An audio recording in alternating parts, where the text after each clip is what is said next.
Iska! Iska! Ano yan, Bebang? May ipapagawa ako sa yung challenge. Ano ba yan? Huwag kang maingay. Baka marinig tayo ni nanay. Kinuha ko lang tong nilagang itlog na ulam namin. Lagot ka na naman kay Aling Sitang yan. Hindi ngayon malalaman, kaya bilisan natin. Ano ba kasi ang challenge mo? Itong nilagang itlog, ipapasok mo sa loob ng bote nang hindi nadudurog. Itlog? Tsaka bote? Hindi naman papasok yung itlog sa bote. Ang laki-laki ng itlog eh. Kasya yan. May challenge bang madali? Tsaka napanood ko na yun sa YouTube. Subukan mo kasi. Kahit anong paraan, basta wag lang mabasag yung itlog. Paano? Imposible naman. Oh?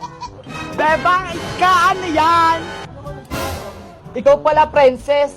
Si Bebang kasi may pinagagawa sa aking challenge. Anong challenge? Ganito yung princess, oh. Ipasok mo yung nilagang itlog sa loob ng bote. Diba? Napaka-imposible. Nilagang itlog? Wow! Oo, nalaga na to kaya hindi to mababasag. Patingin ako ng itlog. Oh, ito. Ay, nilaga nga. Tama-tama, gutom na ako. Hoy! Wag! Hala, princess, bakit mo sinubo? Sabi ko sa bote, hindi sa bunganga mo. Hay nako, gutom ka na naman, princess. Ang sarap. Sayang naman yung itlog kung ipapasok nyo sa bote. O, Bebang, sirit na. Hindi naman namin alam kung paano ipasok sa bote. Mamaya, ubusin pa yan ni princess eh. Sige na nga, ako na nga gagawa. Ginagawa? Ayan, dapat maglagay muna kayo ng maraming usok sa bote. Tapos ilagay itong itlog. Wala naman nangyayari. Antayin nyo lang kasi. Hala, yan na, Bebang, pumapasok na. Hala, yan na. Ay, ayan, pumasok na. Ayan na, nahulog na. Sabi ko sa inyo eh. Wow, ang galing.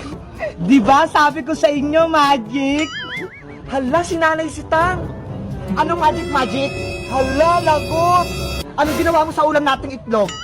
Nasa loob na po ng bote. Oh, no! Ito, yung itlog ko. Ano pang ulamin natin? Yari na naman ako nito. Ngayon, magicin mo yan kung paano yan lumabas. Kung hindi, magyayari ka sa akin. Naku, Bebang, mas mahirap yung talis ng nanay mo. Paano ko ito tatanggalin? Ang hirap-hirap.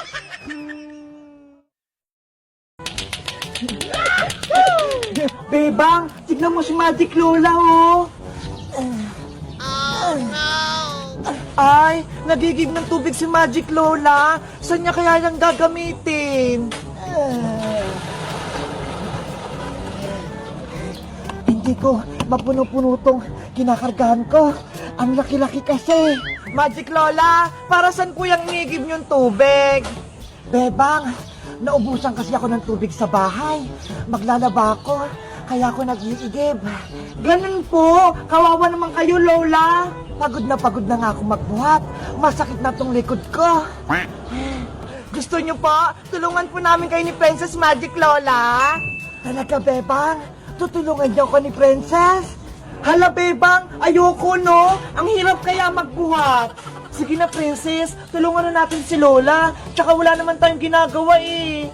Ayaw ko, hindi nga ako nagigib sa bahay eh. Huwag niyo na akong tulungan, Bebang. Mukhang ayaw naman ni Princess. Kaya ko na to. Princess, pumayag ka na. Please. Minsan nga, nililigtas tayo ni Magic Lola eh. Sige na nga, tutulungan na nga natin si Lola. Yay! Magic Lola, kami na lang po magigib niya ni Princess. Magpahinga na po kayo doon. Maraming salamat sa inyo, Bebang Princess. Malaking ginhawa yung titulong niyo sa akin. Tara na, Princess. Maghanap tayo ng mga balde natin para makapag-umpisa na tayong mag-igib. Let's go! A few moments later. Ayan, puno na tong balde ko, Princess. Ikaw naman.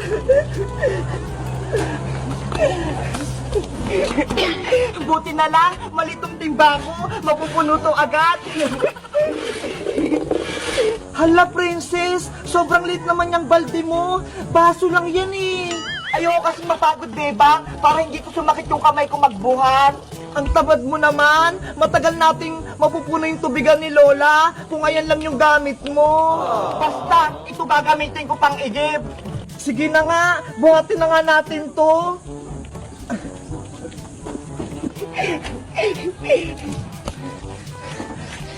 Ang bigat naman ang binubuhat ko.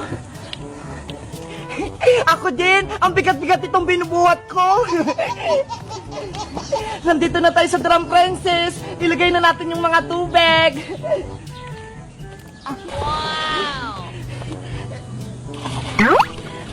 Napagod ako, bebang.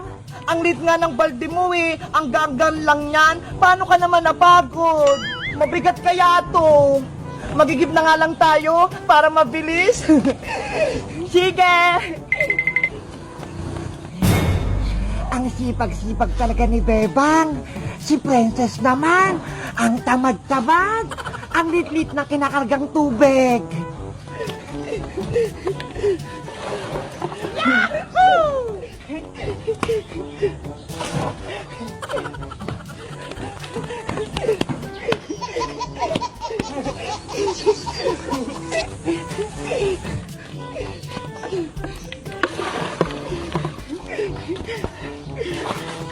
Konti na lang, mapupuno na. Ayan, last na to. Mapupuno na tong drum ni Lola.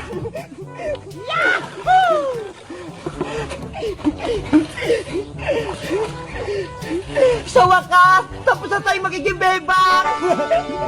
Nasaan na kaya si Magic Lola? Mga ineng, nandito ako. Lola, tapos na po kaming mag-igib. Maraming salamat sa inyo. Tinulungan niyo kong punin ng drum ko. Wala pong anuman, Lola. Lola, pagod na pagod po kaming magbuhat ng tubig. Wala po ba kayong pamerienda dyan? Kahit soft drinks lang?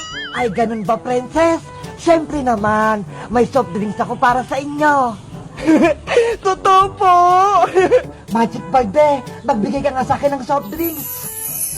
Hiring! Oh, bebang, sa'yo itong malaking soft drinks dahil mabigat at malaki ang binubuhat mong balde. Ang lamig! Thank you po, Lala! Siguro, malaking soft drinks yun sa akin. Parang yung kay Bebang. Siyempre, princess, hindi mawawala yung sayo. Kiring! Oh, ito, mismo. Nye, ano yan, Lola? Dahil maliit yung binuhat mong baso, kaya maliit din soft drinks ibibigay ko sa'yo. Oh, ito, tanggapin mo na. Lola, ayoko po nito. Ang liit-liit. Gusto ko po ng malaking soft drinks. Yun lang yung kaya ko ibigay sa'yo, princess. Ayan lang yung binigay ng Magic Balde. Ang liit-liit nito. Hindi ako mabubusog. Hayaan mo na, princess. Maghati na lang tayo dito sa malaking soft drinks ko. Yay! Maghati kami ni Bebang. Si princess talaga, matakaw. Hello guys! Tinulungan namin ni Princess si Magic Lola mag-igib kasi kawawa siya eh. Kayo guys, tinutulungan nyo rin ba yung mga matatanda kapag nahirapan sila sa trabaho nila? Mag-comment lang kayo! Bye-bye! Aling Sonia, pabili po! Yuhu! Aling Sonia, pabili po! Ano yun, Bebang? Pabili po ako ng Oishi. Ayun po, yung maanghang. Ito, Bebang, Salamat pa, Aling Sonia. Ito po yung bayad ko. Yes, may pagkain na ako. Mag-merenda muna ako dito. Nasaan na kaya si Isko? Wala pa rin siya. Ako na nga lang kakain.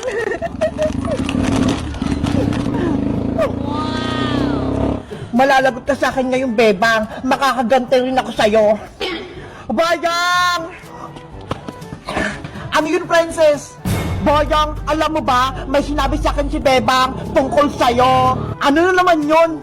Pinagkakalat niya na wala ka raw brief. Yun yung usapan nila ni Iska kahapon. Ano? Wala akong brief? Hindi yan totoo, no? Yun yung sabi ni Bebang eh. Wala ka daw brief kahit isa. Sinungaling yung Bebang na yan. Gumagawa siya ng kwento. Kung ako sa'yo, Boyong, harapin mo si Bebang. Andun siya, ho. Lagot talaga sa akin yung Bebang na yan. Sinabi niya pa ako walang brief, ha? Dari sa akin siya ngayon. Sa wakas, may kakampi na ako, si Boyong. Ang sarap talaga ng OC. Ang anghang. Ay, Bebang! Ano yun, Boyong? Anong pinagchichismis mo tungkol sa akin, ha? Anong chismis? Wala akong sinasabi, no? Ang sabi mo pa daw kay Iska, wala daw akong brief, tapos butas-butas pa. Bakit? Nakita mo ba? Boyong, wala akong sinasabing ganon. Promise. Huwag ka na magsinungaling sa akin. Nagsumbong sa akin si Princess. Si Princess nagsabi sa'yo, huwag kang maniwala sa kanya. Gawa-gawa lang siya ng kwento. Hi, Bebang. Huwag kang magsinungaling, no? Narinig ko yung kwentuhan niyo ni Iska. Pinagtatawanan niyo si Boyong. Ikaw, Princess, pagkat hindi ka namin bati ni Iska, gumagawa-gawa ka ng kwento, masama yun, no? Ikaw yung masama. Ang sabi mo pa, hindi naliligo si Boyong at butas-butas pa yung brief niya. Naliligo ako, no? Nagsasabon pa. Hindi totoo yung sinasabi mo, Bebang. Boyong, wala akong sinasabing ganon. Lagot ka ngayon sa akin. Mali-mali yung kwento mo, ha? Kukunin ko ngayon si Big Bird. Boyong! Akin na yung si Big Bird! Gawa-gawa ka pa ng kwento, ha? Pagbabayaran niya yan ni Big Bird. Akin na yan! Wag mo siya laruin! Boyong! Ipasa mo sa akin si Big Bird! Dali! Saloy mo, Princess! Bebe! Wala ka ng Big Bird! Princess! Akin na yung si Big Bird! Huwag niyo siyang paglaruan! Diba? Hindi mo na ako bate, kaya hindi na rin kita kakampi, Bebang!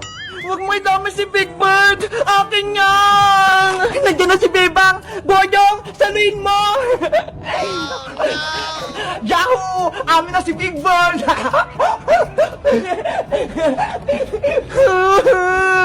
Huwag duyagin si Big Bird! Kawawa siya! Hindi na namin ibabalik si Big Bird mo, Bebang! Princess! Boyong! Tama na! Nahihilo na si Big Bird! Oh, ito, Bebang, oh. Ibabalik ko na. Naawa na ako sa'yo, eh. Okay na! It's a prank! Ang saya-saya! Inaasar si Bebang! Yoo! Princess! Akin na si Big Bird! Hindi mo na ito makukuha! Amin na ito ni Bayang! Ang sama talaga ng ugali mo, Princess! Nakikipagkampiyan ka pa kay Boyong!